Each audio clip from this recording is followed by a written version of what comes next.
वो क्यों नहीं होती?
यस दोस्तों, नमस्कार, जय श्री कृष्ण। आप सभी का तहे दिल से हार्दिक स्वागत। गुड मॉर्निंग, जय श्री कृष्ण। मेरी आवाज ठीक तरह से आ रही होगी, आप लोग सुन पा रहे होंगे। बिल्कुल विराज में मेरी आवाज आ रही है ना? ओके। यस। आप सभी का तहे दिल से हार्दिक स्वागत। बिजनेस डेवलपमेंट इंस्टीट्यूट की भी आपसे मैं Hiren Trivedi, insurance agent, trainer, motivator, आप सभी का तहे दिल से हार्दिक स्वागत कर रहा हूं। चलिए, नाउ सिलसिला एक महीने से नॉन स्टॉप सुबह 7 बजे, और सुबह 7 बजे से लेके 8 बजे तक 1 घंटा आप रेगुलर बेस पे जुड़े हो, और रेगुलर बेस पे हम भी लगे हुए हैं। हम दोनों लगे हुए हैं। Mission 10 lakh rupees. बातें करेंगे, थोड़ा रिपोर्ट लूंगा, और फिर आज के हमारे परफॉर्मर के साथ धुरंधर बैटिंग करेंगे। चलिए ना, पहले शुरुआत करते हैं। कोई भी प्रोग्राम की शुरुआत माँ सरस्वती वंदना से। सो आज के प्रोग्राम की शुरुआत माँ सरस्वती वंदना से। माँ सरस्वती वंदना, जो भी ईश्वर भगवान में मानते हो, यहाँ पे हमें प्रार्थना करनी है माँ सरस्वती वंदना की। सो प्लीज ज्वाइन अस, माँ सरस्वती वंदना। साइलेंट कर दिया। या कुंदेन्द्रु तुषार धवला, या शुभ्रवस्त्रामृता, या वीणावरदण्डमण्डितकरा, या श्वेतपद्मासना, या ब्रह्माच्युतशङ्कर प्रभृतिभिः देवै सदा वन्दिता, सा मां पातु सरस्वती भगवती निःशेषजाड्यपहा।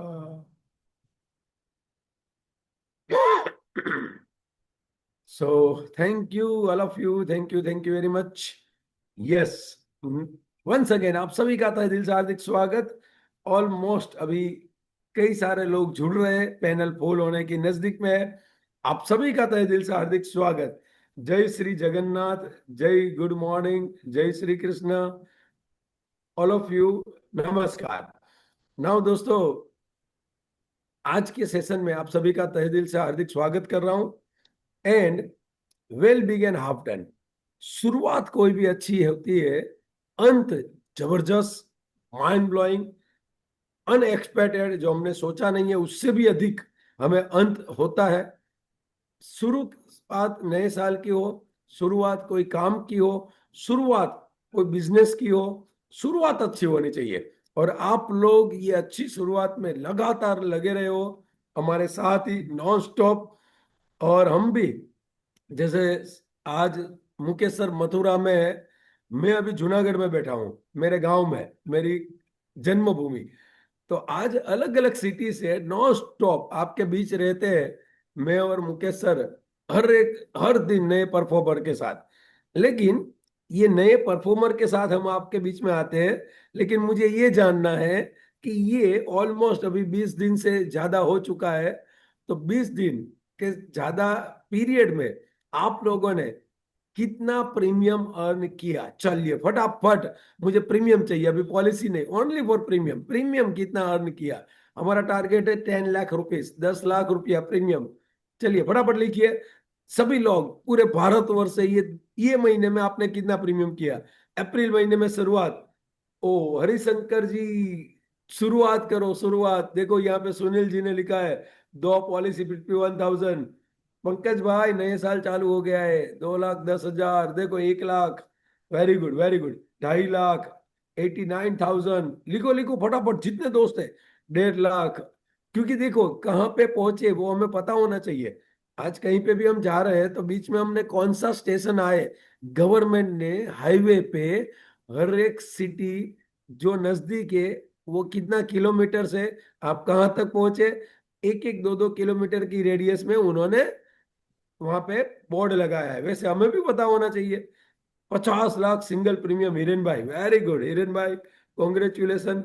हमारे मर्सिडीज बेंज परचेस किया है सिर्फ 3 से 4 साल की एजेंसी में। हमारे हिरेन पटेल धर्मपुर से है, 70,000 रुपीज। हमारे सिद्धराम जी, वेरी गुड। चलो संजय भाई, 2,25,000 रुपया। 26,000 रुपया दीपक जी। रेगुलर 2.2 हिरेन भाई, वेरी गुड। 35,000 राजकुमार जी। 6 लाख रुपया हितेंद्र जी कुमार, वेरी गुड हितेंद्र भाई। यस, गजराज सी, 3,34,000 premium, 6 policy, good. 40 lakh premium Harshad भाई पटेल, सिंगल प्रीमियम। हमारे दूसरे धुरंधर जिनको सुनना बाकी है, अहमदाबाद से हमारे विराज भाई के ग्रुप से ये हर्षद भाई, 40 lakh premium, very good. 1.5 lakh रुपया, 2.5 लाख रुपया, 50,000, 1,25,000, 1 लाख। हित की वजह कुछ स्टार्ट नहीं किया, हीट की वजह से। अरे भाई, साल में 4 महीने तो हीट होने वाली है। अगर हीट की वजह से चालू नहीं करेंगे, कोई मतलब नहीं है कोई। देखो, हीट को सूरज दादा से हमें प्रेरणा लेनी चाहिए। सूरज दादा कभी ऐसा नहीं सोचते कि आज इसकी वजह से मैं नहीं आऊंगा। वो सुबह आ ही जाते हैं 4 बजे 5 बजे। वैसे हमें उनसे प्रेरणा लेनी है। हीट की वजह हो या बारिश की वजह हो, देखो अभी तो हीट की हुई, फिर बारिश हो जाएगी, तो क्या 4 महीने घर पे बैठे रहेंगे हम? हाँ, आज सभी जगह काम करना पड़ेगा। इसीलिए बोलते हैं कार लेते हैं, कार लेके निकल सकते हैं। हाँ, वेरी गुड। चल, 8 lakh premium, very good. Vidyasagar ji, 20 policy. देखो ये परफॉर्मेंस होना चाहिए। बाकी सब दोस्तों को भी हीट लगती है, ऐसा नहीं है कि उनको हीट नहीं लगती, लेकिन वो काम कर रहे हैं। आज हम भी काम कर रहे हैं, यहाँ पे हमारे जितने परफॉर्मर है आज परफॉर्म कर रहे हैं। तो हीट होती है, हीट रहेगी, वो उसका काम करेगी, हमें अपना काम करना है। श्योर। चलिए नाउ शुरुआत करते हैं दोस्तों। आज हम बहुत ही अजीज मेरे दोस्त और बहुत ही धुआंधार बैटिंग करने वाले कॉन्सेप्चुअल मास्टर मैं बोल सकता हूं। यहाँ पे हर एक पार्टी के पास जाके क्या बोलना, कैसे बात करनी, और वहां जो ना बोल रहा है पॉलिसी की, वो हाँ में कैसे कन्वर्ट करना, ऐसे हमारे बादशाह है, अहमदाबाद से है, लगातार बेसिक एडवांस ये सब किया। और आज परफॉर्मेंस की बात करें दोस्तों, टोटल 10 टाइम एमडीआरटी, 10 बार एमडीआरटी। उनके बाद कक्षा चेंज किया, गियर चेंज किया, और non stop 5 time double MDRT. एक ही साल में 2 एमडीआरटी कंटिन्यू 5 साल से लगातार करते आ रहे।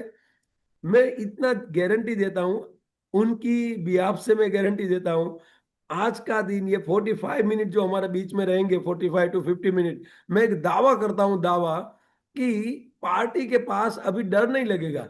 क्योंकि क्या बोलना, कैसे कन्वर्ट करना। मैं इतना भी बोल सकता हूं कि आज 25 साल से इंश्योरेंस इंडस्ट्रीज में हूं, 25 ईयर्स मुझे हो चुके हैं। आज 25 साल में पिछले 12 साल से विराज भाई, जिनको हम सुनने वाले हैं, आज के परफॉर्मर, उनके कई सारे आइडिया मुझे इतने मस्त लगते हैं। और इसमें एक तो मैं अभी बोल देता हूं कि बेटी को इंश्योरेंस कैसे बेचना, जीवन उमंग जीवन उत्सव, उनके मास्टर है, मास्टर। और पार्टी को रुला देते हैं और पार्टी चेक लिखती है। ऐसे धुरंधर बैट्समैन हमारे बीच में है। स्वागत कीजिए जरा, बीडीआई स्टाइल से स्वागत कीजिए, डिजिटल वे से स्वागत कीजिए। हमारे साथ विराज शाह जी है, उनका स्वागत कीजिए। विराज भाई, आपका स्वागत हो रहा है, and most thank you welcome. Thank you very much sir. Thank you very much. जय Shri thank you. Krishna, good morning, जय श्री कृष्ण। नमस्कार, most welcome. Thank you sir. सबसे पहले आपका तहे दिल से शुक्रिया, आपने मेरे को ये प्लेटफॉर्म पे मेरे एक्सपीरियंस शेयर करने का मौका दिया। Thank you very much sir. Sir yes मेरा विराज जी, बेसिक अभी हाँ। हाँ शुरुआत करनी है। पहले, सबसे पहले हम्म, आपको इंट्रोडक्शन मैंने यहाँ पे थोड़ा दिया, विस्तृत, कैसे इंश्योरेंस में आए, इंश्योरेंस बिजनेस में, फिर आपने कैसे काम किया, और फिर बैटिंग शुरू कब की और कैसे बैटिंग की। और ऐसी बैटिंग करनी है कि यहाँ पे जितने भी दोस्त बैठे हैं ना, उन वो आज ही 2 5 10 पॉलिसी तो आज ही बेच पाए।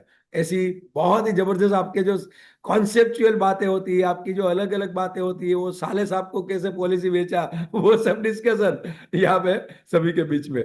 और हो सकता है थोड़ा बीच में ले लीजिए लैपटॉप, क्योंकि ये हाँ, यस, ये आप बीच में आ जाए, बस, perfect perfect, yes yes. Thank thank you very much sir.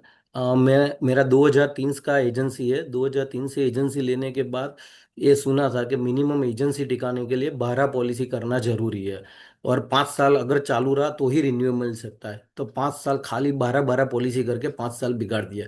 एक साल गलती से 13 पॉलिसी हो गया, तो भी मैंने डीओ से बोला ये कहाँ से गलती हो गई, एक पॉलिसी कैसे ज्यादा होगा। तो ये मेरा बेसिक है। फिर 2008-9 से, बाद में 2009 से एमडीआरडी करना चालू किया, तो कम हर साल एमडीआरटी होता था। 2009 से लगातार एक एजेंसी में एमडीआरटी होता है। तब तब जाके ये आप मुकेश सर ऐसे सबको गुरुजन आईओए ऐसी कोई संस्था मालूम नहीं था। यूट्यूब में मुकेश सर का वीडियो देखा, तब जाके मालूम पड़ा कि ऐसी संस्था इंश्योरेंस एजेंट को ट्रेनिंग भी देती है। बाकी कोई मालूम ही नहीं था कि ऐसी कोई संस्था है। तो तब जाके 2018 में कॉल किया ऑफिस पे, तो मालूम पड़ा कि आपका बेसिक कोर्स है, बेसिक कोर्स लगा है। तो मेरे को आज भी तारीख है 11 मई 2018 से आपका बेसिक कोर्स किया। ये इसलिए तारीख याद है क्योंकि तब से कैरियर के ट्रांसफॉर्मेशन हो गया था। तब एक एक एमडीआरटी आसानी से होता था, लेकिन उसके बाद एक के आगे गाड़ी रुक जाती थी, आगे नहीं बढ़ती थी। बाद में बेसिक किया, बेसिक के बाद तुरंत एडवांस कर दिया, एडवांस के बाद तुरंत सीसी पार्टिसिपेंट बन गया, सीसी में फिर एफटीएस भी कर दिया। फंडामेंटल कोर्स, कॉम्बो कोर्स, एक भी कोर्स ऐसा नहीं है कि आपका नहीं किया है। और हर महीने जो सीसी लगता है, 2018-19 से आपके साथ जुड़ा हूँ, तो एक भी महीना ऐसा नहीं है कि ऑफलाइन कोर्स में मैं नहीं आया। कभी मेरी छुट्टी नहीं रहती। दूसरा कोई भी काम है तो मैं एडजस्ट कर लेता हूँ, और वो सब सीखने के कारण ही ग्रोथ होता है। कई बार मेरा पॉलिसी छोटी होती है टिकट साइज, तो दिन की एक आध पॉलिसी पहले डेली बिक जाती थी। तो कई बार ऐसा होता था कि कोर्स में आऊँ तो उस दिन पॉलिसी नहीं बिकती, तो एक दोस्त ने बताया कि तेरी 25 27 पॉलिसी होती है, तो 20 22 पॉलिसी होती है, बाकी के दिन क्यों नहीं होती। तो मैंने बताया कि 4 दिन छुट्टी का होता है, उसमें पॉलिसी नहीं बिकती, और 2 दिन क्लास में जाता हूँ तो उस दिन पॉलिसी नहीं बिकती। तो दोस्त ने बताया कि तो कोर्स में नहीं जाता तो उस दिन भी पॉलिसी बिक जाती ना। तो मैंने बताया दो कोर्स में जाता हूँ तभी तो 20 22 बिकती है, नहीं तो 20 22 नहीं बिकती, वो 2 दिन नहीं बिकेगी तो चलेगा। तो एजुकेशन लेने से फर्क पड़ जाता है। टिकट साइज भी बढ़ गई उसके बाद, और क्लोजिंग का रेशियो भी बढ़ गया। अलग अलग आइडिया मेरे पास तो 5-10% आइडिया ही थे, बाकी 90% आइडिया आपके पास से सीखा। उसके कारण क्लोजिंग बढ़ गया। और दूसरा जो आपने बताया, जो मेरा जीवन उमंग जीवन उत्सव 2019 के बाद लगातार दो MDएट हुए। और ये जीवन उमंग और जीवन उत्सव के बताया मैं आपने कंसेप्ट, तो मेरा जितने भी क्लाइंट है, जितने भी, उन सबकी हर एक डॉटर को, मेरे जितने भी कस्टमर, उनको 70% डॉटर को मैंने जीवन उमंग जीवन उत्सव दिया हुआ है, सब डॉटर को दिया हुआ है।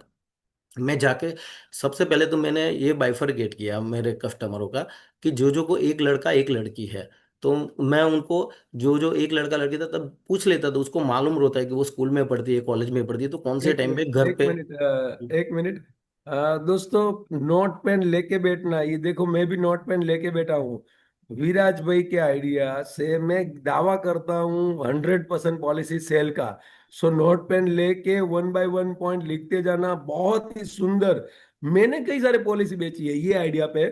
और कंटिन्यू अभी आपको टॉप टॉप जो लगते हैं, जो ना बोलते हैं, उनको कैसे कन्वर्ट करने, ये बहुत ही अच्छे। बातों बातों में, हंसी मजाक में वो कन्विंस करते हैं। सो नोट पेन लेके कुछ भी लिखना है, यहाँ पे एक एक पॉइंट लिखते जाना। बहुत ही इमोशनली प्रेजेंटेशन यहाँ पे दे रहे हैं। यस विराज भाई, कंटिन्यू प्लीज।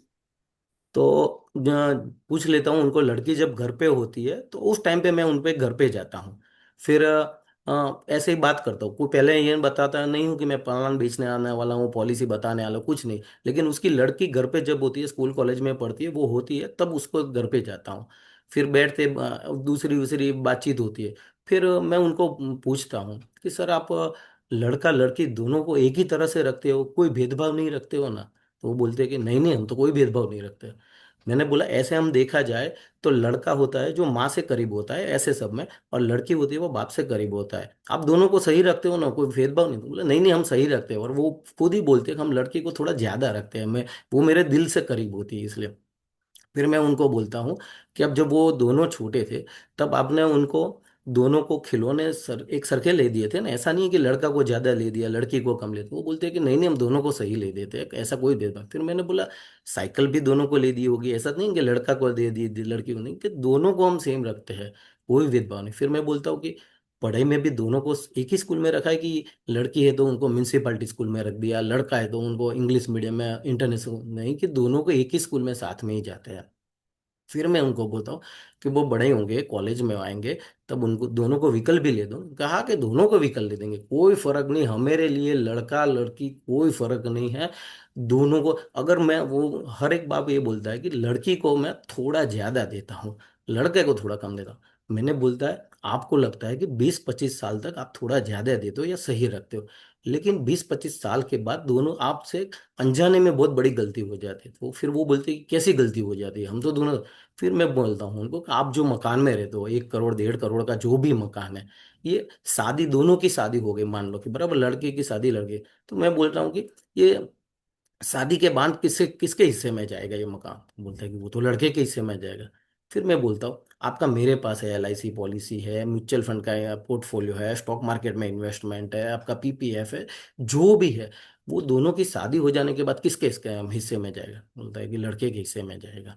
फिर मैं बोलता हूँ ये आपका मकान का 20-25 लाख का इंटीरियर है, आपकी गाड़ी है, 2 व्हीलर है, वो सब भी किसके हिस्से में जाएगा? बोलते हैं वो भी लड़के के हिस्से में जाएगा।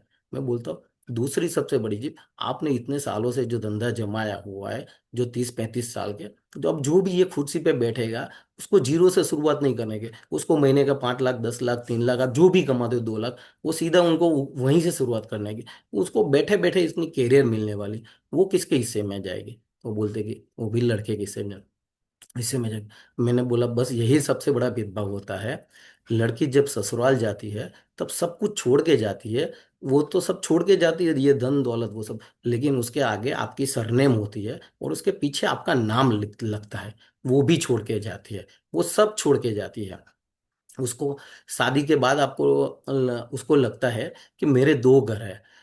उसको लगता है कि एक मेरे पिता का घर है, एक पति का घर है, लेकिन थोड़े 2-5 साल के बाद उसको एक कड़वी वास्तविकता मालूम पड़ जाता है कि पति का घर है वो मेरा ससुराल है, और पिता का घर है वो मेरा मायका है, उसका खुद का कुछ नहीं है। वो ससुराल में जहां भी जाएगी, उसके नाम का बैंक अकाउंट होगा, बैंक अकाउंट में बैलेंस होगा, एटीएम कार्ड होगा, एटीएम कार्ड का पिन नंबर भी उसको मालूम होगा, उसके घर के अलमारी की तिजोरी भी, चाबी भी उसके पास होगी, उसमें कैश भी पड़ा होगा।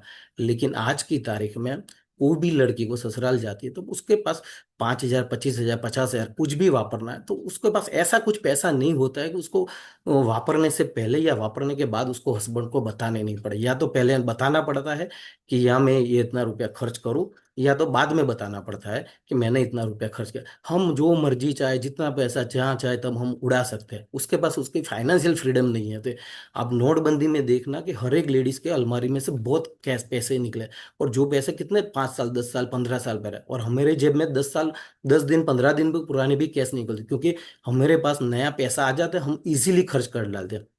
लड़की के पास नया पैसा आता नहीं है, इसलिए वो संभाल के रखती है बहुत पैसा, क्योंकि उनको मालूम है नया पैसा नहीं आने वाला।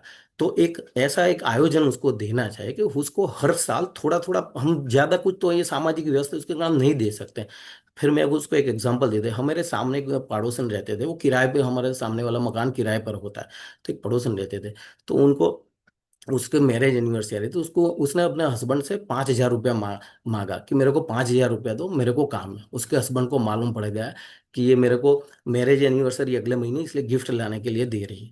तो उसने ना बोल दिया उसको कि देखो अभी अपने को, अभी किराए पे इतने साल से रहे, अभी नया मकान लेना है, तो देखो तेरे को जो चीज लेनी है वो मैं ले देता हूँ, मेरे को जो चाहिए वो मैं, हम साथ में ले देते हैं। तो एक 5,000 का खाली पीली खर्चा करने की जरूरत नहीं है। फिर उसको लग गया कि ये मकान लेने के, फिर उसने मेरी वाइफ को बोला कि मेरे को 5,000 रुपया दो, मेरे को इसके लिए जरूरत। मेरे पास भी है, मेरे वाइफ के पास भी ऐसा कोई बंदोबस्त नहीं था, तो उसने मेरे को कॉल करके पूछा कि मैं दूँ, मैंने बोला दो, कहीं नहीं जाएंगे, वो दे देंगे वापस। फिर उसकी, वो सामने वाले बहन जी ने बताया कि मेरे हस्बैंड इतना कमाते हैं, मेरे मायके ने, मेरे पिताजी ने सब कुछ दिया, लेकिन पैसा मेरे पास नहीं दिया है, इसलिए मेरे को 5,000 रुपये चाहिए तो भी मेरे को वो हाथ हाथ लंबाना पड़ता है। और वो बोल रहे हैं कि उसकी बात भी गलत नहीं थी कि नया फ्लैट लेना है, लेकिन मेरे को 3 BHK फ्लैट नहीं चाहिए, 2 BHK नहीं चाहिए। मेरे को एक हौस है, मेरे को इच्छा है कि मेरे हस्बैंड को एनिवर्सरी पे गिफ्ट देना है, तो वो पैसे के लिए मना कर दिया। तो फिर ऐसा नहीं होना चाहिए। फिर मेरे वाइफ ने बोला कि जो हुआ सो हुआ, अभी आप काम निपटा दो। तो कहने का मतलब कि लड़की के पास ऐसा कुछ पैसा नहीं होता।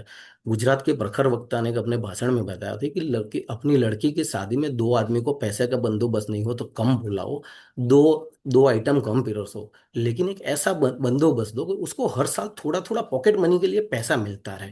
हमारा मोबाइल आज टूट गया ना तो आज ही नया आ जाता है। अपनी वाइफ का मोबाइल, लड़कियों का मोबाइल कितने दिनों महीनों तक, टफन ग्लास भी एक टूटता है तो महीनों तक ऐसे ही चलता है, बैलेंस बगैर भी कितना ही पैसा, क्योंकि हर उसको छोटी छोटी चीज के लिए पैसा मांगना पड़ता है। तो उसको अपने छोटे छोटे हिस्सों के लिए, पॉकेट मनी के लिए पैसा मिले, ऐसा बंदोबस्त करना चाहिए। और LIC का जीवन उमंग जीवन उत्सव पॉलिसी में एक ऐसा बंदोबस्त है, उसको लाइफ टाइम, और अब उसको जन्मदिन के दिन पैसा मिले, ऐसा बैक डेट से चालू करो तो ऐसा बंदोबस्त हो सकता है उसको लाइफ टाइम उसके जन्मदिन के दिन पैसा मिले। आप सोचो कि अगर उसके जन्मदिन के दिन उसके अकाउंट में से मैसेज आया, सीधे मोबाइल खोला मैसेज आया, your account is credited with 1 lakh rupees, 2 lakh rupees, उस वो लड़की के इमोशन कैसे हो गया।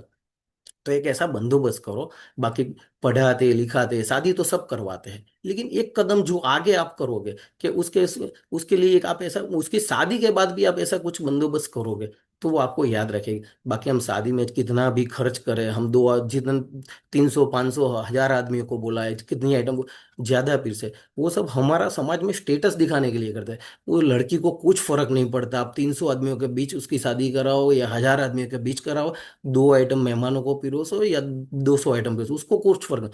उसको तो क्या, आप लड़की को पूछो, लड़की की शादी है, लड़की को पूछो कि तेरे को क्या चाहिए, तेरे को मैं 2 आइटम ज्यादा पिरोसू सबको, या दो दो मेहमान को ज्यादा बोला वो चाहिए, या तेरे को मैं लाइफ टाइम पैसा मिले।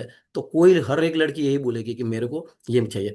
मैं गांधीनगर के पास पीपल्स कस्टमर को ये बता रहा था, तब वो कस्टमर की बेटी ने बताया कि मैं, अगर पिताजी आपने ऐसा मेरे लिए किया ना, तो मेरे बर्थडे के दिन में मोबाइल के DP में मेरा फोटो नहीं होगा, आपका फोटो होगा।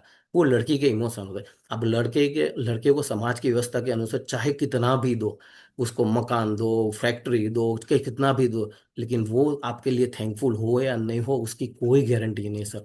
लेकिन लड़की के लिए एक छोटा भी इतना प्रोविजन कर दिया ना, तो लड़की पूरी जिंदगी आपके लिए थैंकफुल होगी। हमारे का कस्टमर है, उसकी कर्णावती क्लब में शादी हुई थी। धामधूम से था, तो शादी हुई, टीजीबी का कैटरिंग था। उसके पिताजी ने पैसे पैसे खर्च करने में कोई कसर नहीं छोड़ी। फिर भी आज भी उसके लिए वो लड़की मेरे को मिलती है तो वो मेरे को बोलती है कि आपने सर, मेरे जो पिताजी ने आपके पास से मेरे पॉलिसी ली है ना, वो बहुत बढ़िया है कि मेरी हर बर्थडे के दिन 1 लाख रुपए आता है। तो मेरे हस्बैंड को ये लगता है कि तेरे पिताजी वहां बैठे बैठे 1 लाख भेजते, तो वो हर हर जन्मदिन के दिन वो मेरे को थोड़ा पैसा जोड़ के गोल्ड ले देते हैं, हम कहीं बाहर घूमने जाते हैं, कोई बार फोन लेते हैं, लेकिन एक भी बर्थडे मेरा खाली नहीं गया कि मेरे को कुछ नहीं मिला।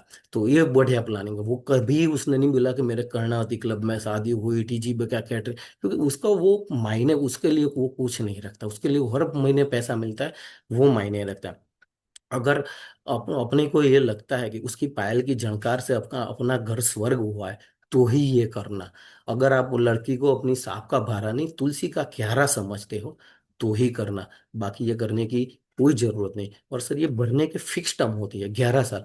11 साल भरने के बाद आपको 14वें साल से लाइफ टाइम मिलेगा। अगर आपको मान लो कि आप बोलोगे कि अभी पैसा नहीं है, अभी नहीं करना है, तो लड़की को अपने हिस्से का पैसा 2 साल 3 साल कम मिलेगा। तो भर करना ही है तो अभी से चालू कर दो, तो उसको जल्दी जल्दी पैसा मिलना चाहेगा। और हम, मैं मानता हूँ कि उसका भाई उसका ध्यान रखेगा, शादी के बाद कोई तकलीफ नहीं पड़ेगी। लेकिन भाई भी तब तक ध्यान रख पाएगा जब तक भाई की बाई यानी उसकी वाइफ नहीं आएगी, तब तक। बाद में भाई को भी 500 5,000 रुपया देना हो ना, तो वाइफ के आंख के इशारे वो देना नहीं देना वो तय होगा। बाद में कोई गारंटी नहीं है कि उसको मिलेगा नहीं मिलेगा। और सर मालूम है, लड़की जब शादी शादी होती है, विदाई होती है, तो विदाई में सबसे लास्ट में उसके पिताजी को मिलती है। बात सबसे पहले सबको मिलती है कि उसको मालूम है कि उसको पिताजी को मिलने के बाद और किसी को मिलने के लायक इतनी गदगदी हुई होगी, और किसी को मिलने के वो लायक नहीं हुई होगी। एक सर, एक मालूम है कि एक बार एक घर में लड़की और पिताजी दोनों अकेले थे, और दोनों अकेले थे, तब अचानक बिजली चली गई। तो बिजली चली गई, तो पिताजी अंदर जाके बैटरी और दीवा की वो व्यवस्था करने लगे। तो ये लड़की रोने लगी। फिर पिताजी ने बैटरी से चालू किया, फिर पूछा कि क्यों आप रो रहे हो। तो वो लड़की ने बोला कि मेरे को लगा कि मैं खो गई। पिताजी ने बोला नहीं, तू कहीं नहीं खोएगी, मैं जब तक जिंदा हूं तेरे को कुछ नहीं होगा। तो सर, जब लड़की ससुराल जाती है ना, तब ऐसे ही कहीं खो जाती है, उसकी छोटी छोटी अरमान है, खो जाते हैं। आपको मालूम है, मान लो कि उसकी शादी के बाद आपको मालूम है उसको पिंक कलर का ड्रेस अच्छा लगता है।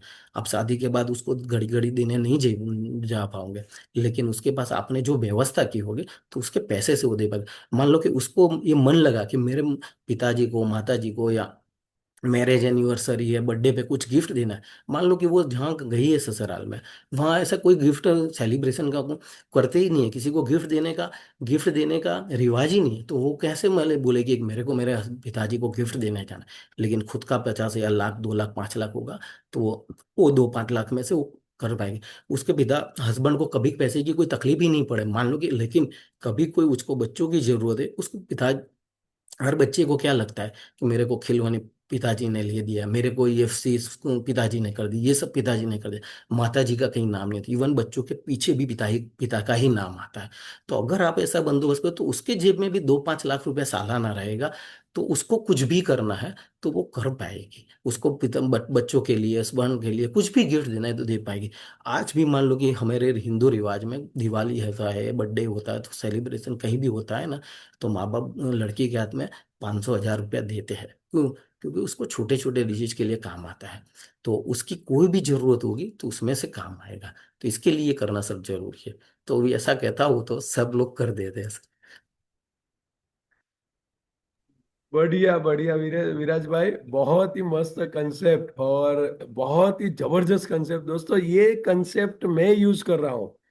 हाँ, तालियां वालियां बजाओ, मस्त बढ़िया। देखो ये गुब्बारे बुब्बारे विराज भाई। और सच बताऊं ना, मैं विराज भाई आपका कॉपी मारता हूं मैं भी। और लोग रो पड़ते हैं, लिटरली मैंने देखे, आंखों में से आंसू है, और बोलते हैं नहीं नहीं कर दे चेक।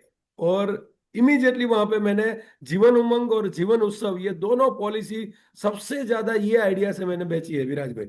और वो हम्म। डायलॉग शायद मैं स्किप हो गया है या पता नहीं है, मीन्स आपने बोला है मेरे ध्यान में नहीं है। एक पंच लाइन विराज भाई बोलते हैं कि सर, हर एक हर एक हाँ। हर एक बेटी के हर घर में, हर एक हर बेटी को पिता।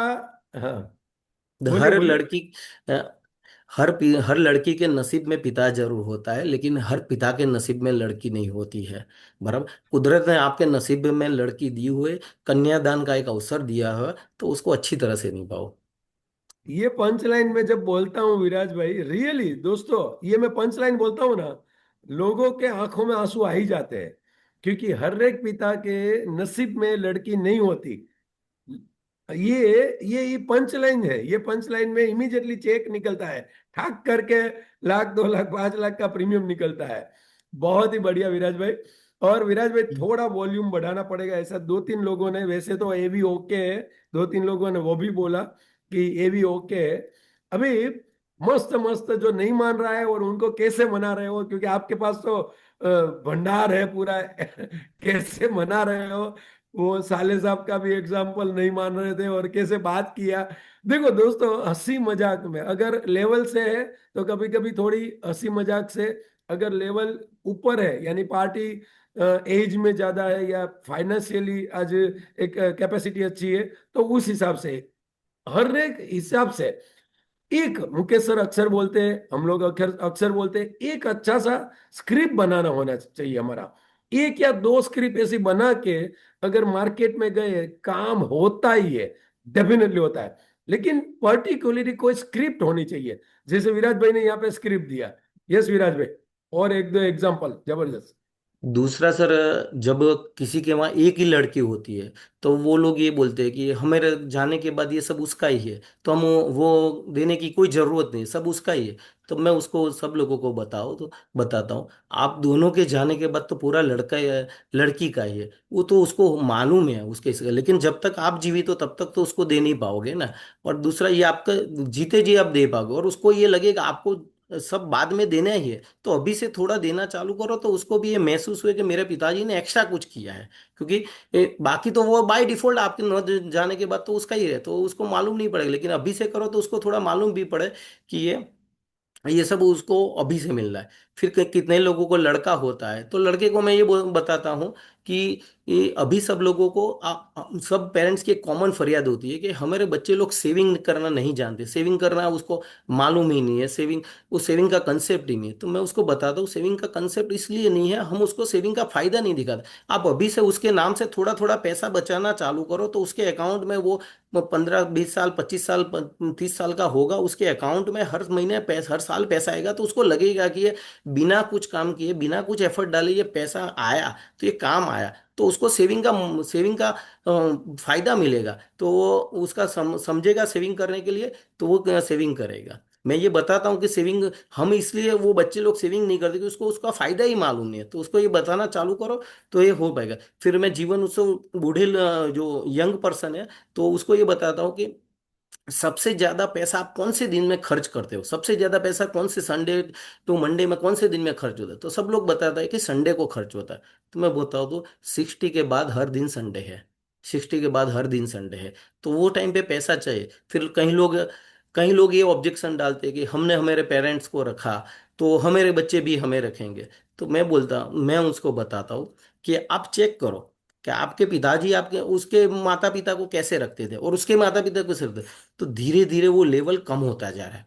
हमारे माता पिता ने उसके माता पिता को जैसे रखा, वैसे हम नहीं रख पाते हैं, और हम जैसे नहीं रख पाते, उससे तो और एक कदम नीचे आएगा। बराबर, और हमारे माता पिता ने नहीं किया, उसका कारण ये था कि उसका उसका जीवन मिडिल क्लास और लोअर मिडिल क्लास में गया है। वो पूरी जिंदगी में आबू अंबाजी से आगे कहीं गए नहीं हुए। हम पूरी दुनिया घूमते हैं, वो एक पूरी जिंदगी में उस लोगों ने एक ही टू व्हीलर बजाज सुपर चलाया था, वो मुड़ने के बाद ही चालू होता है, वो पूरी जिंदगी उस लोगों ने की। हम अलग अलग गाड़ी में घूमते हैं, अलग अलग व्हीकल में घूमते हैं, फर्स्ट क्लास लाइफ जीते हैं। तो हमको अपना सेविंग का, फ्यूचर का भी करना चाहिए, नहीं तो बच्चे लोग तो करेंगे ही, लेकिन बच्चे लोगों को ये लगेगा कि पूरी जिंदगी में पैसा पिताजी ने उड़ा दिया और बुढ़ापे में ये अपना हुआ। और हम ये नहीं चाहते कि हमारे बच्चे भी, हम जब 60-65 के हो गए, हमारे बच्चे भी 25 से 35 के हो गए, तो वो भी अपनी लाइफ में स्ट्रगल करते होंगे।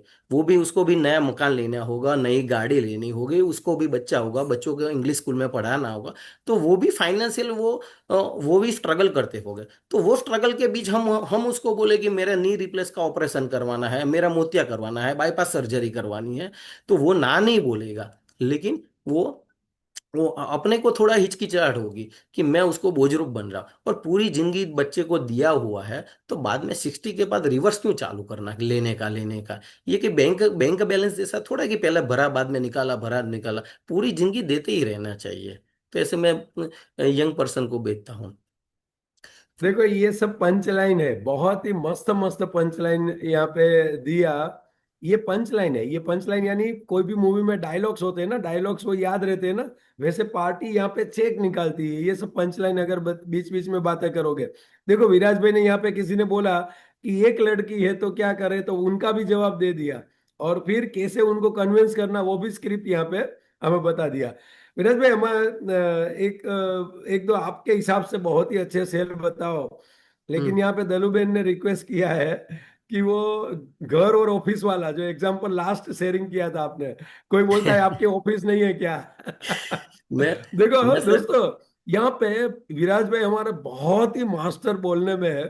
पार्टी, देखो यहाँ पे कई सारे दोस्त नए होंगे जिनकी ऑफिस नहीं है, तो कैसे उनको कन्विंस किया जाए, बहुत ही अच्छी अभी उन्होंने एक सेल किया था पार्टी को और कन्विंस किया था। यहाँ पे वो एग्जांपल देंगे। यस विराज भाई, कंटिन्यू। मैं एक काम से एक क्वेरी थी तो ब्रांच में गया था, बाकी मैं ज्यादा जाता नहीं हूँ। तो एक भाई आए और बोला कि ये मेरे को फॉर्म दिया है कि लड़के की पॉलिसी में नॉमिनी ऐड करवाना है, ये सब क्या होता है मेरे को मालूम नहीं है।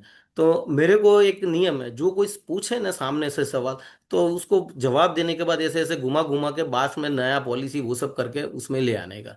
बरा तो उसको नॉमिनी का ऐड करने का, बैंक डिटेल वो सब निपटा दिया। फिर मैंने उसको बताया कि तीन चार, मैंने बोला आपके ये सब काम सर आपके एजेंट का है, आपके एजेंट क्यों नहीं करते? तो कि मेरे एजेंट सब पॉलिसी उतार उतार के चले गए। तो मैंने बोला कोई प्रोफेशनल एजेंट के पास क्यों नहीं काम करता, कोई आया नहीं। फिर मैंने नीचे वो ब्रांच में मेरा फोटो है, मैंने दिखा ये देखो मेरा फोटो है, और मैंने बताया कि आज से नहीं है, 2010 से लगा हुआ है, ये प्रोफेशनल वे से काम करना चाहिए। मैंने बताया कि ये सब आपके पास फॉर्म है ना, वो सब मेरे बैग में भी है, ये सब एजेंट को करना चाहिए। फिर मैं उसने बताया मेरे को कि मेरे को बाद में करना है लड़के के लिए। मैंने बताया कि चलो ठीक है, बाद में करना, लेकिन मैं आज आपको मिलने आता हूँ। मैंने बताया कि आप कहाँ रहते हो, तो उसने बताया विश्वास सिटी, तो मैं सामने सायोना सिटी रहता। तो मैंने उसको बताया कि मैं चलो आपको आज रात को मिलने आता हूँ, नजदीक रहते तो मिलने आता हूँ। फिर मैं मिलने गया। फिर उसको लड़के को जीवन लाभ पॉलिसी भी दे दिया, उसी टाइम उसने चेक दे दिया, सर्विसिंग का सब काम निपट गया। फिर उसने मेरे को बताया कि आपका ऑफिस किधर है? मैंने बताया कि मेरा ऑफिस नहीं था बराबर, मैंने बताया कि मेरा ऑफिस सामने सायोना सिटी है।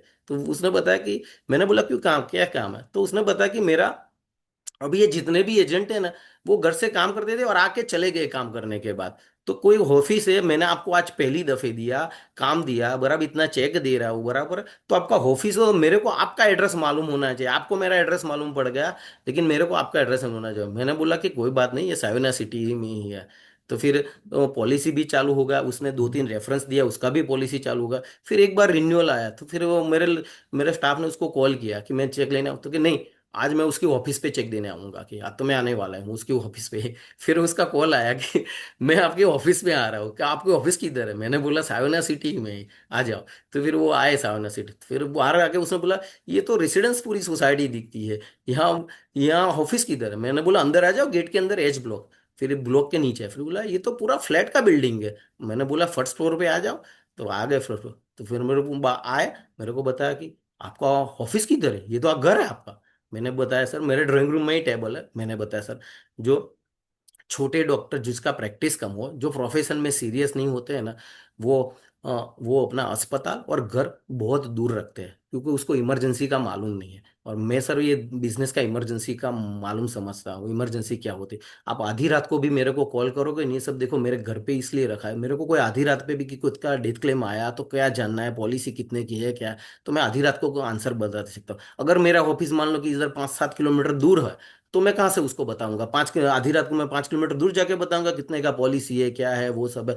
तो मैं, वो मेरे को आधी रात के भी बाहरगाम, मेरे को एनआरआई कस्टमर है, तो बाहरगाम से आए, किसी का आधी रात को कॉल आए, तो मैं इसलिए ये घर में ही रखता हूँ। बाकी मेरे को भी ये अच्छा नहीं लगता, लेकिन जो प्रोफेशनल डॉक्टर है उसका हमेशा देख लेना, क्लिनिक और अस्पताल वो दोनों ऊपर नीचे ही रहेगा, साथ साथ में ही रहेगा, वो अलग अलग नहीं। इसलिए मैंने स्टार्ट लगा, हाँ आप तो जब अपने जब प्रोफेशन में जबरे डेडिकेटेड हो, बहुत डेडिकेटेड हो। मैंने बोला हाँ, अभी अभी तो लेकिन अहमदाबाद में साइंस सिटी एरिया में कैश में ऑफिस ले लिया है, 48 लाख से मैं ऑफिस पड़ा है बड़ा। तो मुकेश सर ने बताया था कि मुकेश सर ने लास्ट में बताया, अब उसको क्या बताऊंगे कि वो कि ऑफिस में आना। मैंने फिर मैं बोलूंगा वो वही भाई आएंगे तो मैं ऑफिस को बोलाऊंगा, और मैं उसको बोलूंगा कि आपको कभी घर पे आने का खिचखिचाहट होता था, तो घर पे भी आना है तो घर का भी दरवाजा खुला है और ऑफिस का भी खुला है। घर पे भी सब काम हो जाएगा और ऑफिस का भी हो जाएगा, तो आपका काम दोनों जगह चालू रहेगा, इसलिए ऑफिस लिया है।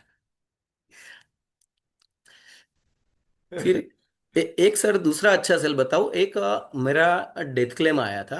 तो डेथ क्लेम में पार्टी को लास्ट एग्जामिन सिविल हॉस्पिटल में हुआ था। तो अर्ली डेथ क्लेम में लास्ट में एलआईसी वो फॉर्म फिलअप करवाने के बाद लास्ट में जिस डॉक्टर ने एग्जामिन किया हो, तो तो हमारे तो वो डॉक्टर उनको फॉर्म नहीं भर रहे थे। फिर हमारे एमएम ग्रुप है, तो एमएम ग्रुप में मैंने मैसेज डाला कि ये सिविल हॉस्पिटल में फॉर्म नहीं भर रहे क्या। तो एक मित्र ने बताया कि ये मैडम को मिलना, आपका काम हो जाएगा, उसके पास से होगा और कहीं नहीं होगा। तो फिर मैं, और वो मैडम बहुत खतरनाक है, सबको वो नॉमिनी तो 3 4 बार धक्का खा के खा गया। मैं गया तो मेरे को बोला क्यों आया, मैंने बोला कि ये फॉर्म भरवाना है। तो फिर बोला, मेरे को बोला कि काम करना, अभी तो डॉक्टर नहीं है, अब सोमवार को आना। मैंने बोला कितने बजे आऊँ, तो मेरे को बोला कि सोमवार 11 बजे आना। तो मैं सोमवार को 11:45 11 बजे पहुंच गया। फिर मेरे को बोला कि अभी नहीं मिल पड़ेगा आपका, कल शाम को 4 बजे आओ। मैं दूसरे दिन 4 बजे पहुंच गया। फिर मैं जैसे ही पहुंचा, आप तो टाइम के पक्के हो। मैंने बोला मैडम ये मेरा बिजनेस नहीं है, ये मेरा पैशन है, इसके लिए मैं कुछ भी कर सकता हूँ। आप जो भी टाइम जितने बार बुलाओ, आप बुलाते बुलाते थक जाओगे, मैं आते आते नहीं थकूंगा। मैं मैंने बोला आप जो भी जितने बार ट्राई कर लो मैं। और मैंने मेरे डायरी में मोबाइल में लिस्ट बताया, मैंने देखो मैं मैडम ये 20 आदमियों का मेरे को आज मिलने का या कुछ ना कुछ फोन करने का काम है बराबर। तो इसमें आपका सेटिंग नहीं था, फिर भी आपने बोला ना, मैंने ये 19 को आगे पीछे कर दिया। लेकिन मेरे मायने ये रखता है सबसे पहले, ये वीडियो है उसको पैसा दिलवाना। फिर उसने मेरे को बताया कि आप कोई भी दिन पे आ जाओ। मैंने बताया आज मेरी एनिवर्सरी है। फिर भी मेरी एनिवर्सरी के सेलिब्रेट करने से ज्यादा अच्छा ये है कि जिसका जिसका सिंदूर उजड़ गया, जिसका दो लड़की है, उसका एक 3 साल की है, एक 7 साल की है, उसको आपको मालूम नहीं है मैडम। मैंने अभी तक कितने ही डेथ क्लेम सेटल करवा, मैं डेथ क्लेम सेटल करवाने के बाद उसके घर जाता हूँ तब मालूम पड़ता है। अपने को ये मालूम ही नहीं है कि लोगों को दुख कितना होता है। वो जो मैडम होती है उनकी वाइफ है, उन वो मैडम को शीतलबेन कलप्पा नाम है उनको, खाली 500 रुपया, 5,000 रुपया, 50,000 रुपया, वो मेरे को सीधा बोली कि मेरे को 5,000 50,000 रुपया मेरे हस्बैंड देते थे, वो खर्च करना आता है, मेरे को 1 रुपया पूरी जिंदगी कमाया नहीं और आता नहीं। और मेरी एक लड़की 3 साल की, एक 7 साल की है, तो मैं कैसे कहाँ उसको छोड़ के मैं पैसे कमाने जाऊँ। और उसके मायके में भी ऐसा बंदोबस्त नहीं है, उसके उसके भाई लोग भी गरीब है, तो वो बोल रही है कि मैं उसके पास भी नहीं जा सकती। तो आपको मैडम ये सब मालूम नहीं है उन लोगों की परिस्थिति क्या होती। आपको तो बोल देना कि कल आओ, परसों आओ, 4 दिन। मैंने बोला कि मैडम मैं आते नहीं थकूंगा, आप जब बोलोगे तब मैं आ जाऊंगा, लेकिन मेरे को ये फॉर्म फिलअप करवा दे। फिर उसने बोला कि चलो मैं आप फोर्ट छोड़ के जाओ, कल सुबह ही 11 बजे ले लेना। और मेरे को बोला कि आपका कार्ड देके जाओ, मैंने कार्ड दिया, दूसरे दिन मेरे को ले लिया। फिर 3 महीने के बाद उसका कॉल आया कि विराज भाई, मैंने तो नंबर भी नहीं सेव किया था उसका, कहा कि अपने को तो काम नहीं। तो मेरे को बोला कि क्या काम है। तो बोला कि आप आओगे। मैंने बोला हाँ आ जाऊंगा। तो मैंने बोला कौन आप, तो कि 16 सिविल वाले। मैंने बोला क्या काम पड़ा मेरा, तो क्या पॉलिसी करवाना है। तो मैंने बोला चलो आ जाऊंगा। फिर मैं गया, उसके लड़के की पॉलिसी करवाई। उसने मेरे को बताया कि आपका जो लाइन था ना वो मेरे को बहुत अच्छा लगा, आपके लिए बिजनेस नहीं है, ये पैशन है, बराबर है, इसके लिए मैं कुछ भी करूँगा। तो मेरे को एक ऐसा एजेंट है, बाकी आपके जैसे कितने ही एजेंट ये फॉर्म भरवाने आते थे बराबर, लेकिन आपके जैसे डेडिकेशन मैंने नहीं देखा देखा इसलिए मैं आपके पास पॉलिसी रख। तो मेरे को ये है कि मेरे लड़के का भी न चाहे कभी भी क्लेम आएगा ना, तो कभी दिक्कत नहीं पड़ेगी। इसलिए फिर उसने भी पॉलिसी लिया। फिर उसके लड़के का भी पॉलिसी आया, उसकी लड़की का भी आया। 3 4 पॉलिसी, जो मेरे को 4 धक्का खिलाया था वो चारों धक्का वहां वसूल हो गया, कि चारों चारों वहां से पॉलिसी आया।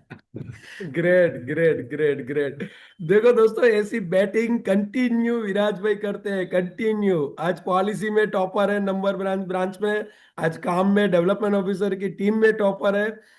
दोस्तों आज लगातार विराज भाई ने शुरुआत किया था, लेकिन कई सारे दोस्त अभी पैनल फुल है तो बता दूं, विराज भाई को कोई मीटिंग में किसी ने पूछा कि ये महीने की 20 20 25 पॉलिसी करते हो, 3 4 दिन क्यों नहीं करते। विराज भाई ने बोला ये 3 4 दिन में ट्रेनिंग लेने जाता हूँ। तो बोले ट्रेनिंग नहीं लो ना, अभी 30 दिन में 30 पॉलिसी करो। विराज भाई बोल रहे थे वहां पे, इमीडिएटली बोला उन्होंने कि अगर ये 3 दिन ट्रेनिंग नहीं लिया तो ये 27 पॉलिसी नहीं होगी मेरी, 27 पॉलिसी हो रही है, ये 3 दिन की ट्रेनिंग के हिसाब से हो रही है। दोस्तों इसलिए लगातार देखो, यहाँ पे 10 तारीख तक हम आपके बीच में है, लेकिन जुड़े रहो। आज बेसिक कोर्स करना है, एडवांस कोर्स करना है, या आरआरआर में आ जाओ, इमीडिएटली रजिस्ट्रेशन करो। अभी आप लोगों के लिए सिर्फ ये 2-5 दिन, अभी आरआरआर 1 तारीख से हमारे प्राइस चेंज हो रहे थे, लेकिन ये 2-5 दिन हमने 4 से 5 कई सारे डेवलपमेंट ऑफिसर, कई सारे एजेंट के रिक्वेस्ट आए कि कमीशन अभी जो है वो 4-5 तारीख को कमीशन निकलेगा, तब तक वेट करो, बल्क बुकिंग हमें देना है। हमें एक साथ में हमारे सब मास्टरमाइंड, आज विराज भाई की भी मास्टरमाइंड चल रही है, आज सब लोग आने वाले हैं मुंबई में। आज ये मास्टरमाइंड जो चल रही है, वैसे बल्क बुकिंग अभी 4 से 5 तारीख तक कई सारे लोग करने वाले हैं, इसलिए 5 तारीख तक हमने एक्सटेंड किया है। फिर 5 तारीख से रेट चेंज होने वाले हैं, तो आपने अभी तक बुक नहीं किया है तो कर सकते हो। विराज भाई एक आध कमीशन कमीशन ओवरकम वाला, रिबेट ओवरकम, आप 1 रुपया रिबेट नहीं देते हो, और मास्टर ब्लास्टर एक। एक बार एक कस्टमर के वहाँ पॉलिसी सेल किया, 2 लाख रुपया प्रीमियम था। तो उसने बोला कि सब कुछ सेट हो गया, डॉक्यूमेंट सब, तो उसने बोला कि वापस तो कितना देगा। मैंने बोला कुछ नहीं, 1 रुपया नहीं। बोला क्यों नहीं देगा, मैंने बताया कि लोग देते क्यों हैं?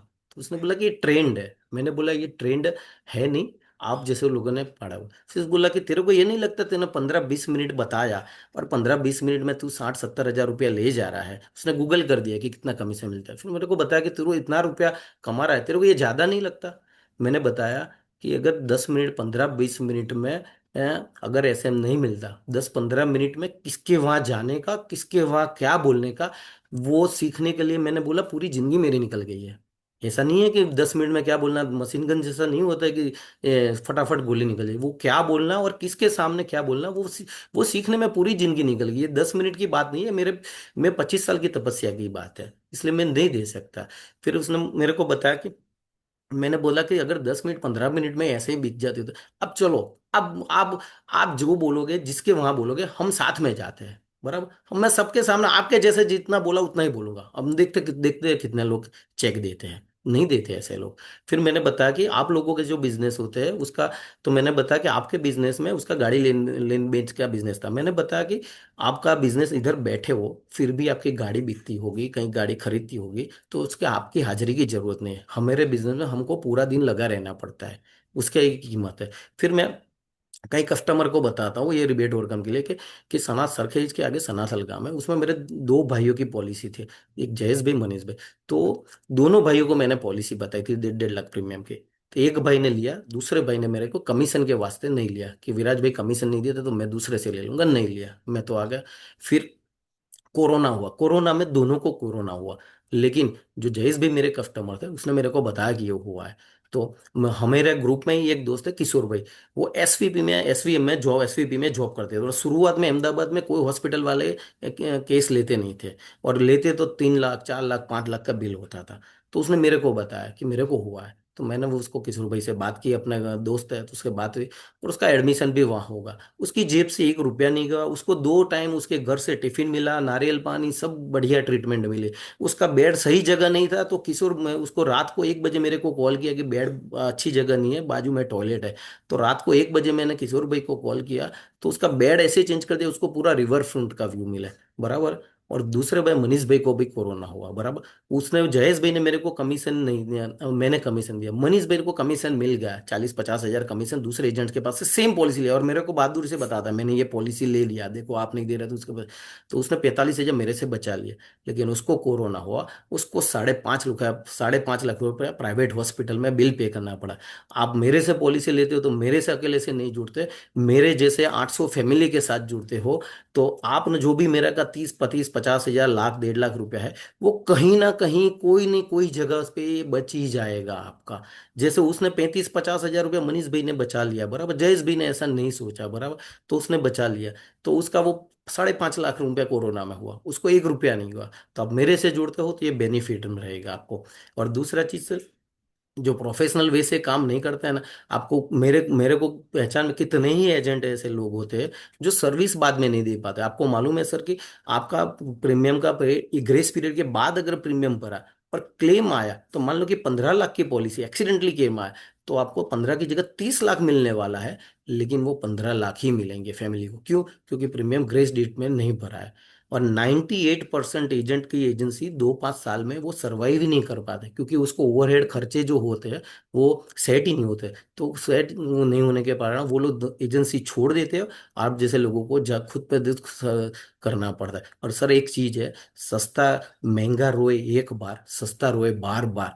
आप मेरे को कमीशन पॉलिसी दोगे, मैं कमीशन नहीं दूंगा, आपको एक बार लगेगा कि मैंने कमीशन नहीं दिया है, आपको ज्यादा गया, लेकिन पूरी जिंदगी 15 साल 20 साल आपको सर्विस मिलेगी सर। वो जो वो कमीशन ले जाता है वो पूरी जिंदगी रोता रहता है कि पॉलिसी लैप्स हो गई, पॉलिसी रिवाइव करनी है, लोन करनी है, सरेंडर करनी है, आपको कितना टाइम जाएगा सर। इसलिए इसलिए सर मैं नहीं दे पाता। जबरदस्त जबरदस्त। और देखो यहाँ पे रेगुलर बेस पे रियाज जरूरी है, रेगुलर बेस पे।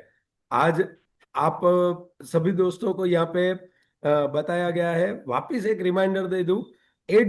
@मुकेश जोशी, @हिरेन त्रिवेदी आज हमारी टेलीग्राम चैनल है।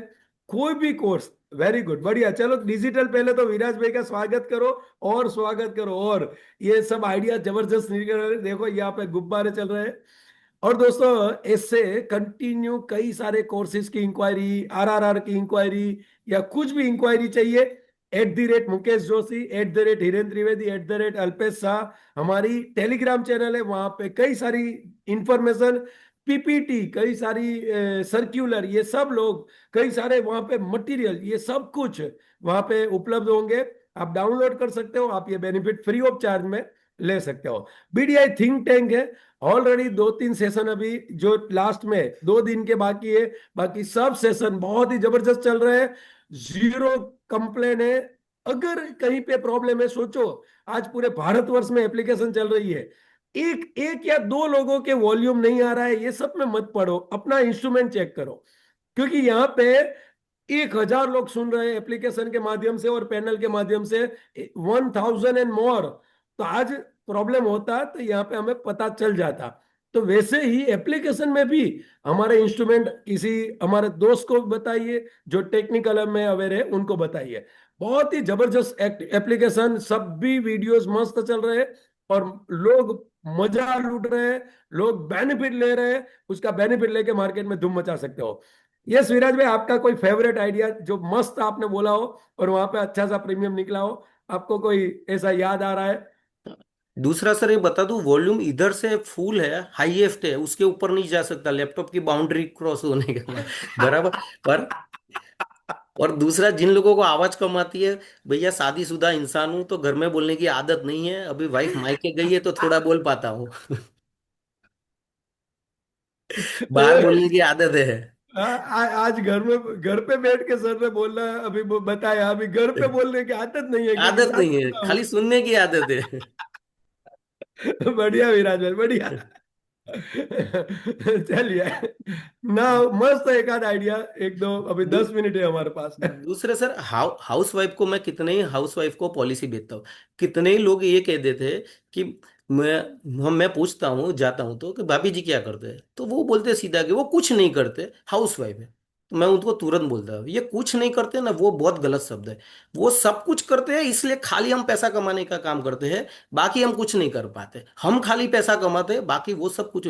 वो बोलते हैं कि वो नहीं हुए, वो 1 रुपया कमाते नहीं है, उनके न रहने के कारण हमको फाइनेंशियल क्या लॉस पड़ेगा। अब वो सब एक कस्टमर ने बताया कि सीधा वो बताओ मेरे को, लॉजिक बताओ कि वो उसके नहीं रहने के बाद मेरे को फाइनेंशियली क्या लॉस पड़ेगा। मैंने बोला क्या, भाभी जी को 2 महीने 3 महीने मायके मायके भेज दो, 4 महीना, और बच्चों को इधर रहने दो, बच्चों को, फिर आपको मालूम पड़ेगा कि क्या फाइनेंशियल लॉस होता है।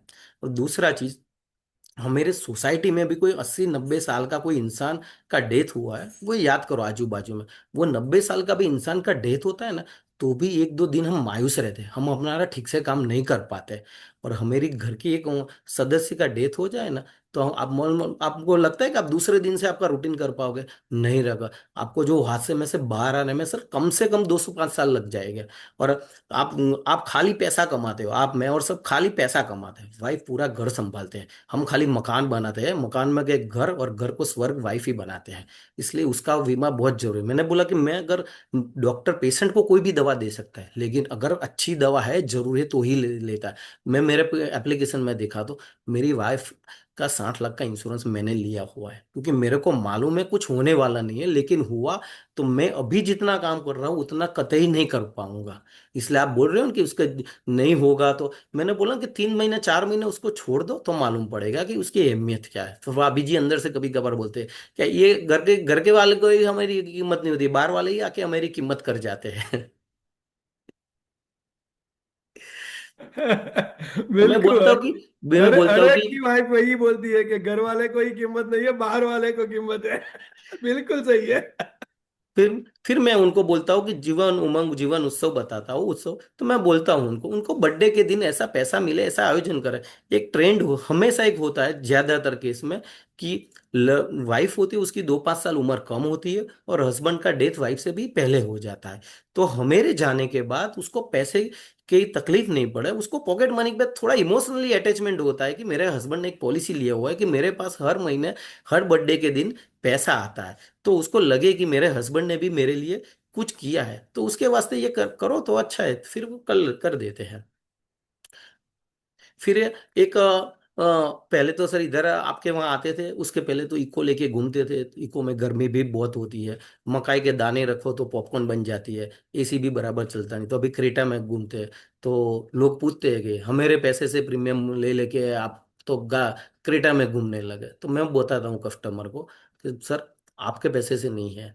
सो मैं बताता हूँ, 2003 में जब से मैंने कमाना चालू किया ना, तब मेरे पिताजी ने एक पॉलिसी, मेरा पगार 2,500 रुपया था, तो पिताजी ने बताया कि तेरी पगार कितनी है? मैंने बताया 2,500 रुपया। तो पिताजी ने बताया तू नहीं कमाता था तब भी घर चलता था, अभी एक काम कर, 2,000 रुपये की एक LIC पॉलिसी चालू कर दे। 300 रुपया पेट्रोल में जाता है, 200 रुपया हाथ खर्च के लिए रख, लेकिन 2,000 रुपये की पॉलिसी चालू कर दे। तो 5 लाख रुपए की मैंने पॉलिसी लिया था एंडोमेंट प्लान, और 20 साल के बाद खत्म हुआ।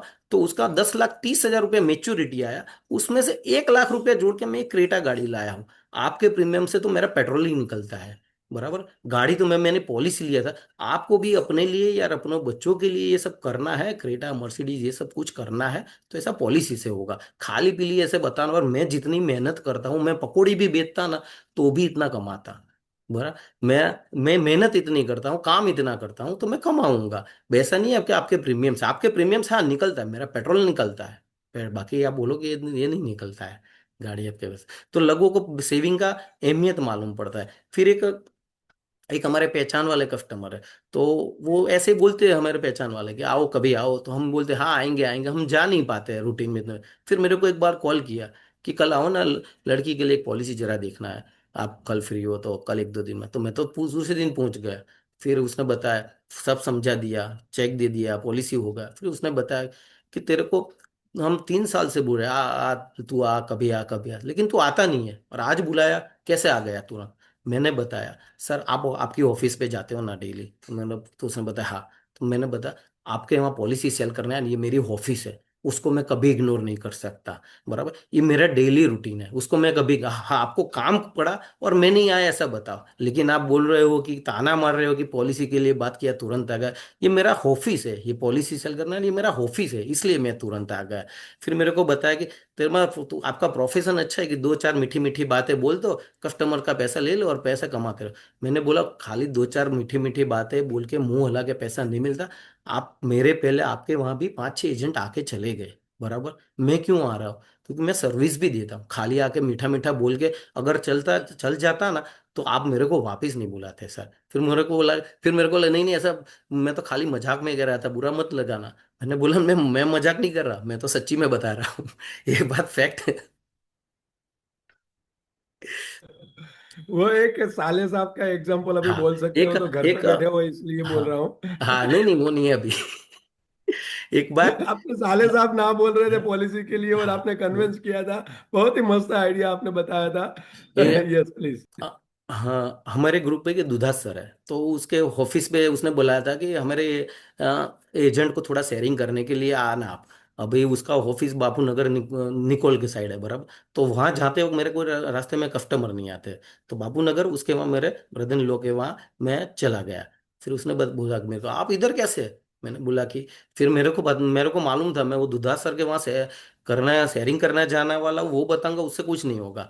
मैं मेरे माइंड में थोड़ा स्क्रिप्ट रखता हूँ कि इसको जाके क्या बात करना है कैसे बात करना है। मैंने बताया कि एक मेरा कस्टमर नहीं था, लेकिन मैं जिसके कस्टमर जिसको मिलता हूँ ना उसको उसके आजू बाजू की उम्र वाले की बात करता हूँ। उसकी उम्र 45 ईयर्स थी, तो मैंने बोला कि एक 40 ईयर्स आदमी साल का भाई है, उसका डेथ क्लेम सेटल करने जाना है। तो 46 ईयर में यार डेथ क्लेम आ गया। मैंने बोला हाँ, अटैक आ गया। अभी आप रोज का अखबार पढ़ो, रोज इतनी इतने कम उम्र 30 साल 50 साल की उम्र में कितने डेथ क्लेम आते हैं, कितने डेथ क्लेम आते। बोला कितना बीमा था उसका।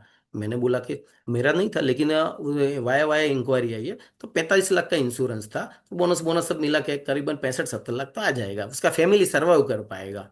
फिर उसका मुंह थोड़ा ऐसा हो गया। बोले पता कि मेरा कितना है। मैंने बताया आपका 10-15 लाख का है, 15 लाख बोनस के साथ 10 लाख का है, बोनस के साथ 15 लाख क्लेम आएगा तो आएगा। तो मेरे को बताया कि मैंने बताया 12वीं तक चलेगा, अपने में जो 12वां होता है ना वहां तक वो पैसा चल जाएगा, बाद में नहीं चलेगा। मेरे बोला कि लेकिन अभी नहीं है जरूरत मेरे को। फिर मेरे को बताया कि आप सब बैठे ही हो ना, मैं कहाँ अकेला हूँ। मैंने बोला ऐसा नहीं होता है, अपने को खुद का करना पड़ता है।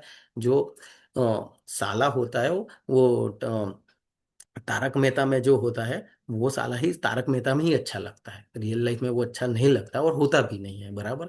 और मैं अगर मान लो कि अगर कुछ हुआ, कुछ होने वाला है मगर हुआ बराबर, तो मैं कहाँ से किससे हिस्से में दूंगा, आपकी बहन के जो हिस्सा है उसी में से ही दूंगा ना, आपका भांजा भांजी का जो हिस्सा है उसी में से दूंगा। तो उससे बेहतर है कि आप खुद का ही प्लानिंग करो ना। फिर उसने पॉलिसी डन कर दी है, ऐसे हो गया।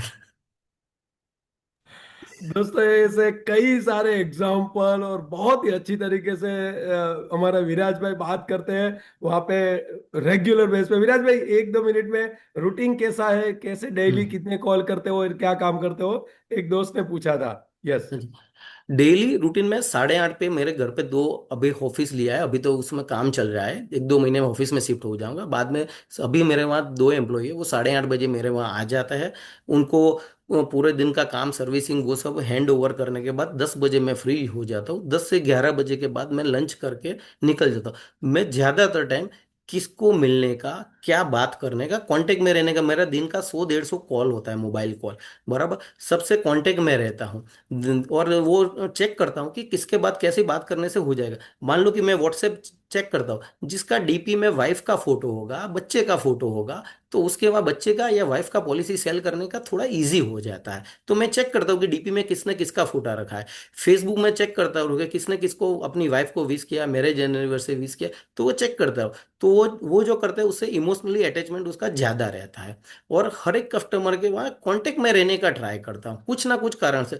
और रेफरेंस भी मेरे को सर रेफरेंस भी ज़्यादा मिलते हैं। मैं मेरे को जो भी आदमी रेफरेंस देता है उसका पॉलिसी हो जाए, तो मैं स्पेशल जाके जिसका रेफरेंस जिसने दिया है उसको जाके एक स्वीट का बॉक्स देता हूँ। वो मैं बताता हूँ आपने रेफरेंस दिया है बराबर, उसके लिए मैं आपको एक दे रहा हूँ, क्योंकि आप ये कस्टमर मेरे को याद नहीं रखेगा, उसका मेच्योरिटी का पैसा आएगा या डिथ क्लेम का पैसा आएगा, तो वो मेरे से पहले आपको याद रखेगा। मैं उसको एक एग्जांपल देता हूँ, मेरे कस्टमर दिनेश भाई खवास 32 साल की उम्र में एक्सीडेंटली एक्सपायर हो गए। तो उसकी वाइफ को टोटल क्लेम का पैसा 20.5 लाख रुपया है। तो उसकी वाइफ ने बताया था, उसकी वाइफ ने अपने हस्बैंड की फोटो रखी है ना, उसके बाजू में ये दिनेश भाई ने उसके हरीश भाई जो उसका दोस्त जिसने मेरे को रेफरेंस दिया था ना, उसकी दोनों की एक जॉइंट फोटो थी, उसको फ्रेम बढ़वा के रखा है। तो मैंने एक बार पूछा कि उसको, मैंने उसके घर पे पूछा ये फ्रेम क्यों है, तो उसने बताया थी ये हरेश भाई ने आपसे मेरा रेफरेंस बीमा करवाया था, इसलिए अगर ये बीमा नहीं होता तो मेरे को पूरी जिंदगी भीख मांगने की नौबत आती। इसलिए मैं आपको बाद में याद रखूंगी, एलआईसी को बाद में याद रखूंगी, मैं हरेश भाई को याद रखूंगी कि उसने आपने रेफरेंस। तो ऐसी ऐसी बातें करता हूँ, तो रेफरेंस भी मिल जाते। अभी एक भाई ने बोला स्पेशल फोन किया, मैंने कहा धुरंधर मूवी देख के आना कि बढ़िया है। फिर मैंने बोला कि हाँ देख लूंगा, लेकिन मैंने बोला मेरे को धुरंधर 1 भी देखना बाकी है, धुरंधर 2 तो बाद में देखूंगा। फिर मैंने बताया कि वो अ, मैंने बोला क्यों ऐसा कैसे, तो मेरे को बहुत बढ़िया है। फिर मैंने उसको पूछा मेरा काम कैसा है, तो बोला कि आपका भी बढ़िया है। अच्छा मैंने बताया कि मैं जो एलआईसी का मैच्योरिटी का पैसा आया था वो आपकी लड़की के विवाह में काम आया था, तो मैं उसने बताया हाँ। तो मैंने बताया कि धुरंधर के लिए आपने मेरे को कॉल किया, आपकी बेटी के लिए जो पैसा काम आया, आप भी 4-5 आदमियों को बताओ ना कि ये पैसा मेरे को काम आया तो बीमा करवाओ। मैंने बोला मैं देखूंगा, लेकिन मेरे को 3-4 आदमियों को आज ही कॉल करके बताओ, रेफरेंस दो कि ये पैसा काम का है और बीमा करवाओ उनसे रेफरेंस।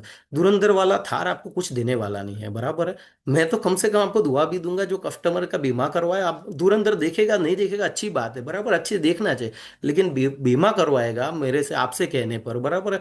मैं कहूंगा तो वो करवाए नहीं करवाए गारंटी नहीं है, लेकिन आप करवाए थर्ड पार्टी इम्पैक्ट ज्यादा पड़ती है। तो आप कहेंगे तो वो तो डेफिनेटली करवाएंगे, उसका मेच्योरिटी का पैसा आएगा तो सबसे पहले मेरे को याद करेंगे, और आप धुरंधर बनोगे। पिक्चर की धुरंधर बात नहीं करो, अपनी रियल लाइफ में धुरंधर बनो। ऐसे रेफरेंस भी मिलते हैं। बढ़िया बढ़िया बढ़िया। देखो दोस्तों, नया नजरिया दिया कि किसी भी पार्टी की डीपी में बच्चे का फोटो हो, वाइफ का फोटो हो, इसका मतलब बहुत प्यार करता है, तभी जाके तो डीपी रखा है उन्होंने। तो ऐसे दोस्तों को वहां पे प्रोस्पेक्टिंग कर सकते हैं। एक दोस्तों ने पूछा था, प्रोस्पेक्टिंग देखो कहाँ से बिजनेस ला सकते हैं। ये बहुत ही अच्छे अलग अलग नजरिया से विराज भाई ने बात किया। विराज भाई मैं बताता बहुत हूँ कि मजा आई। यस। मैं सर बताता हूँ, वाइफ में डीपी का, डीपी में फोटो रखोगे, आज रखोगे कल बदल जाएगा, 3-4 दिन कि 2-5 साल के बदल जाएगा डीपी में। लेकिन उसके लिए कोई प्लानिंग करोगे ना, तो उसके हार्ट में आपका फोटो रहेगा। डीपी में हार्ट, डीपी में फोटो रखने की जरूरत नहीं, उसके हार्ट में आपका फोटो रखो। वाह, ग्रेट पंच लाइन, जाते जाते बहुत ही मस्त पंच लाइन कि वाइफ का फोटो डीपी में रखोगे, 2-5-6 महीने साल में बदल जाएगा। लेकिन अगर पॉलिसी किया तो उसके दिल में फोटो हो जाएगा, वो जिंदगी भर हो जाएगा। Great great punch line. Viraj भाई रियली मस्त, जबरदस्त, सचिन के जैसे आपने बैटिंग की आज। Thank you very much sir. चौके छक्के लगाए। दोस्तों विराज भाई का अभी जोरदार यहाँ पे क्लैपिंग के साथ अभिवादन करें, धन्यवाद करें। रियली ग्रेट, जबरदस्त, मजा आ गई विराज भाई। थैंक यू वेरी मच, आपने टाइम दिया थैंक यहाँ पे, एक थैंक यू घंटा थैंक यू। निकाला।